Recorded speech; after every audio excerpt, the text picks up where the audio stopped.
This channel does not promote any violent, harmful, or illegal activities. All content provided by this channel is meant for an educational purpose only. শীতের এই সময় অনেকে ছুটি কাটাতে সুন্দরবনে বেড়াতে যান, তাই না? প্রাকৃতিক সৌন্দর্য যেমন রয়েছে তেমনি বাঘ দেখার ইচ্ছেও তো রয়েছে নাকি? তাহলে ঘরে বসেই কি সেই বাঘের ছবিটা দর্শন করবেন নাকি? তাহলে এই ছবিটা আপনাদের জন্য, যেটা টিভি9 বাংলার কাছে এসে পৌঁছেছে এক্সক্লুসিভ।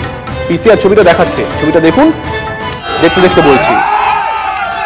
দেখুন, বাঘটাকে ছাড়া হচ্ছে, একেবারে লাফ দিয়ে জঙ্গলে ঢুকে যাচ্ছে। আজ এই রয়্যাল বেঙ্গলের দর্শন মিলেছে। অবশ্য তার জন্য অনেক কাঠখড় পোড়াতে হয়েছে।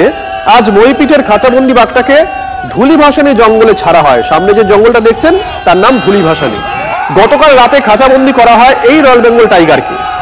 কিশোরী মোহনপুর গ্রামের আজমলবাড়ি 11 নম্বর জঙ্গল থেকে ঠাকুরা নদী পেরিয়ে লোকালয়ে ঢুকে পড়েছিল বাঘটি। গত এক সপ্তাহ ধরে বারবার জঙ্গল থেকে লোকালয়ে ঢুকে পড়ে বাঘটি। একাধিকবার চেষ্টা করেও বাঘটিকে প্রথমে ধরা যায়নি। অবশেষে গত রাতে বাঘটিকে খাঁচাবন্দি করা সম্ভব হয়। আর আজ লোকালয় ছেড়ে নিজের ডেরায় ফিরে গেলেন রয়্যাল বেঙ্গল। ছবিটা একবার দেখুন।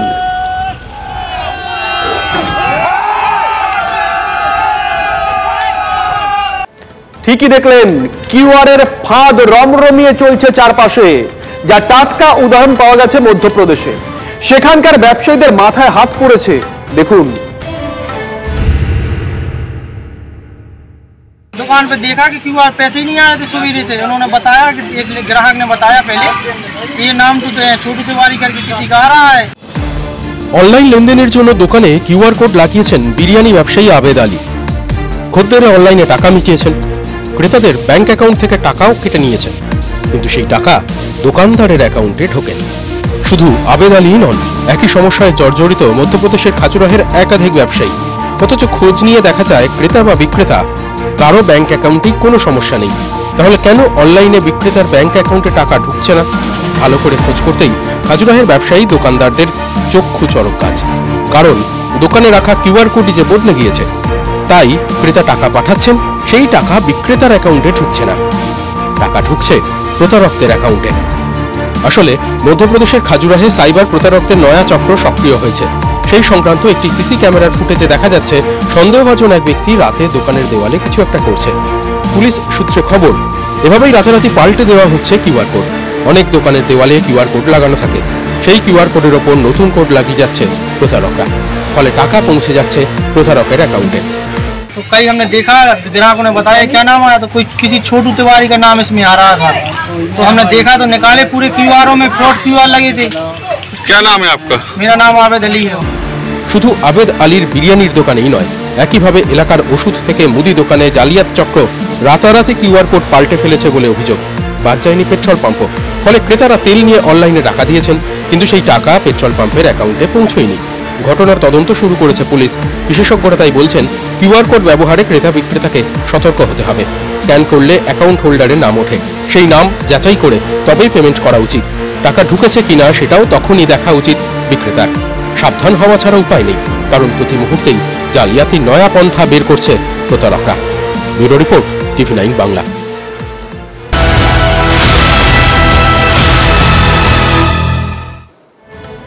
হাসপাতালে ভর্তি হলে বেশিরভাগ ক্ষেত্রে রোগীকে আগে স্যালাইন দেওয়া হয়, তাই না? মোটামুটি এটাই তো আমরা দেখতে অভ্যস্ত। কিন্তু কেউ ভেবেছিলেন সেই স্যালাইন মৃত্যুর কারণ হতে পারে?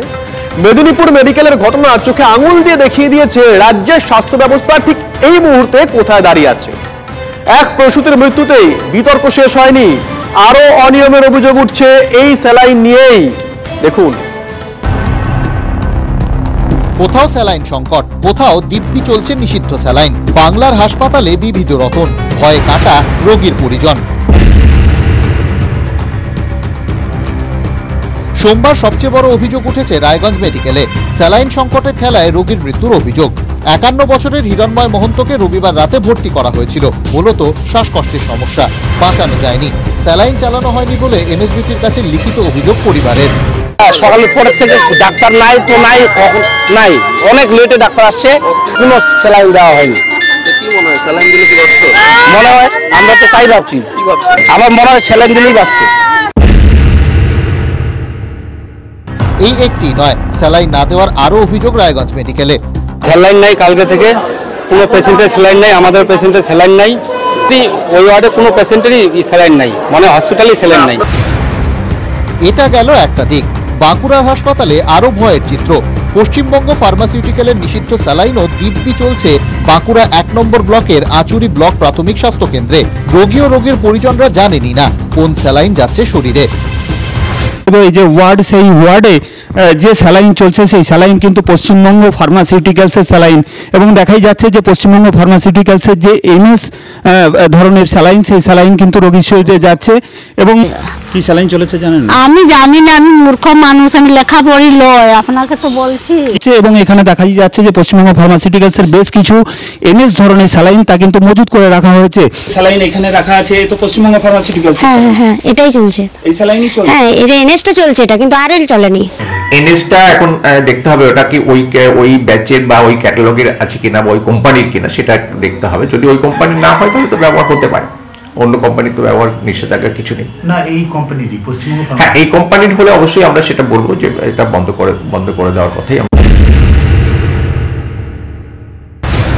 মালদার হরিশ্চন্দ্রপুর গ্রামীণ হাসপাতালেও চলছিল পশ্চিমবঙ্গ ফার্মাসিউটিক্যালের স্যালাইন। নিষেধাজ্ঞার পরও রিঙ্গাল ল্যাকটেট স্যালাইন ব্যবহার হচ্ছিল। TV9 বাংলার খবরে শীতঘুম ভাঙে প্রশাসনের। তবে নিষিদ্ধ স্যালাইন ব্যবহারের খবর চাউর হতেই ভয়ে কাঁটা রোগীর পরিজন। অনেকেই স্যালাইন নিতে অস্বীকার করেছেন।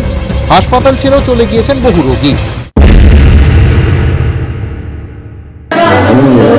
ভালোভাবে ট্রিটমেন্ট না করতে পারি আমার তো সার্থক হবে না।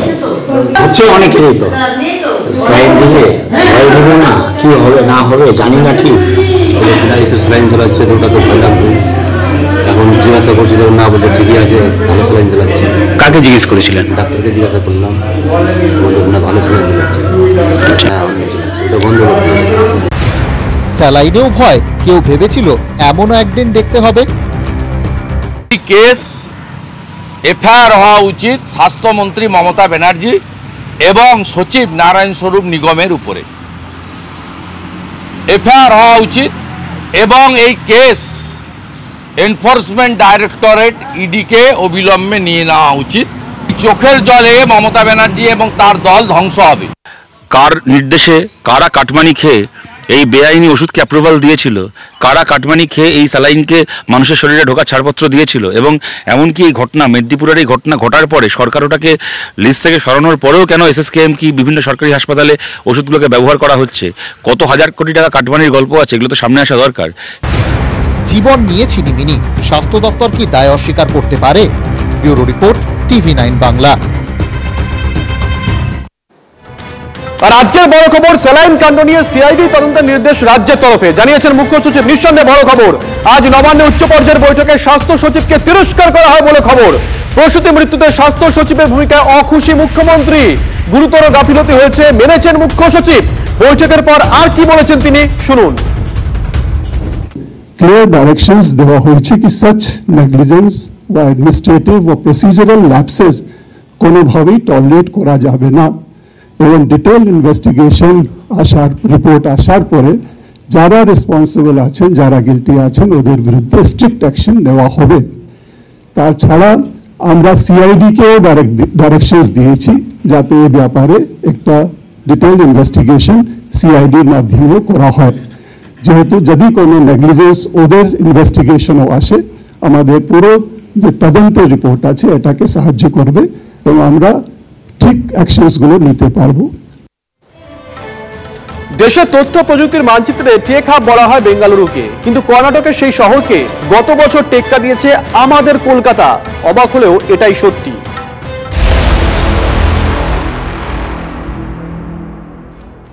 যানজটের ক্ষেত্রে দেশের বাকি শহরকে টেক্কা দিয়েছে কলকাতা। অন্তত আন্তর্জাতিক সংস্থা টমটমের সমীক্ষা রিপোর্ট তাই বলছে। রিপোর্টে দাবি করা হয়েছে যানজটে আটকে বছরে 110 ঘন্টা সময় নষ্ট করেন কলকাতার একজন বাসিন্দা।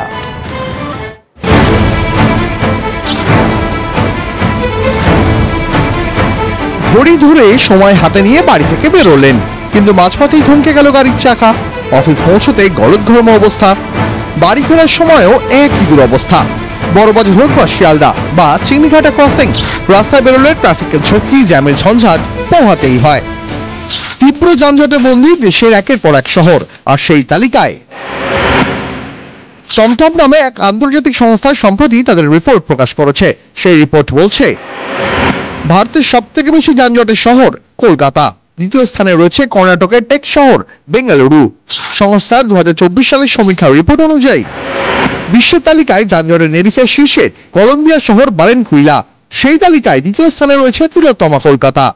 এতদিন পর্যন্ত কর্ণাটকের টেক হাব বেঙ্গালুরুকেই যানজটের সেরা বলে সবাই চিনত, কিন্তু কোন জাদুতে তাকে টেক্কা দিল কলকাতা? টমটমের সমীক্ষা বলছে মাত্র 10 কিলোমিটার যেতে সময় লাগে 34 মিনিট 33 সেকেন্ড। কলকাতায় রাস্তায় গড়ে গাড়ির গতিবেগ ঘন্টায় 17 কিলোমিটার। যানজটে আটকে বছরে 110 ঘন্টা সময় নষ্ট করেন কলকাতার একজন বাসিন্দা। বিশ্বের যানজটপূর্ণ ও ব্যস্ততম শহরের এই তালিকায় প্রথম 10-এ নাম তুলেছে ভারতেরই 3টি শহর, কলকাতা, বেঙ্গালুরু ও পুনে। কিন্তু শুধুই কি যানজটের ধাক্কা? না, দোসর হয়েছে দূষণও।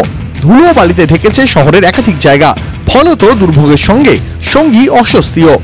TV9 বাংলা। দেখুন, সমীক্ষা বলছে কলকাতার গতি থমকে, আর বাস্তব বলছে ভূস্বর্গের গতি আজ থেকেই বেড়ে গেল কয়েক গুণ। দেখুন প্রতিবেদন।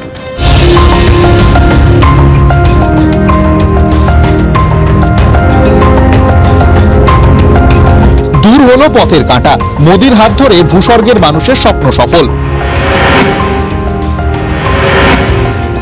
সোমবার জম্মু ও কাশ্মীরের সোনমার্গে জেড মোড টানেলের উদ্বোধন করলেন প্রধানমন্ত্রী। উদ্বোধনের পর টানেল ঘুরে দেখেন তিনি। যারা সুড়ঙ্গ তৈরি করেছেন কথা বলেন তাদের সঙ্গেও। 8,500 ফুট ওপরে 2,700 কোটি টাকা খরচে তৈরি হয়েছে 6.5 কিলোমিটারের এই টানেল, যা সোনমার্গ ও গান্ডেরবাল গগনগিরের মধ্যে যোগাযোগ সহজ করবে। 1.5 ঘন্টার রাস্তা এখন হুশ করে পৌঁছে যাওয়া যাবে মাত্র 15 মিনিটে। जम्मू कश्मीर की लद्दाख की एक और बहुत पुरानी डिमांड आज पूरी हुई है,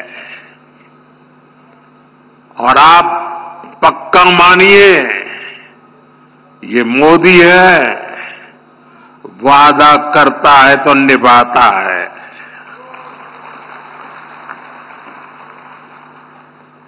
हर काम का एक समय होता है और सही समय पर सही काम भी होने वाले हैं। জেড মোড টানেল চালু হওয়ার ফলে শুধু যাতায়াতে সুবিধা হবে তা নয়, ভোল বদলে যাবে গোটা অঞ্চলের।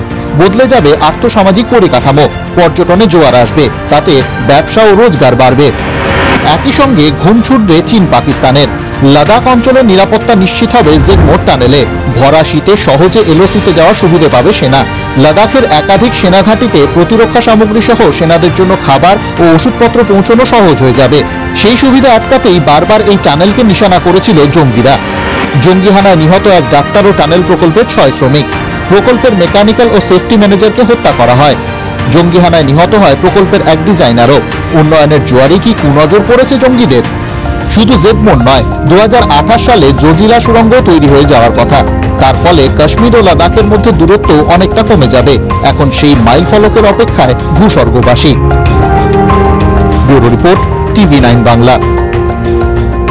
এরপর চলুন একটা ছবি দেখাই। বীরভূমের জয়দেব কেঁদুলি মেলার উদ্বোধনী অনুষ্ঠানে সৌজন্যের ছবি। জেলা তৃণমূল সভাপতি অনুব্রত মণ্ডলের পায়ে হাত দিয়ে প্রণাম করলেন কাজল শেখ। ছবিটা একবার দেখুন। অনুব্রত মণ্ডল এবং কাজল শেখের দ্বন্দ্ব অতীতে বারবার প্রকাশ্যে এলেও এবার একেবারে উল্টো ছবি দেখলো বীরভূমবাসী। তবে কি কাছে আসছেন অনুব্রত কাজল? রাজনৈতিক মহলে ঘুরছে এই প্রশ্নটাই।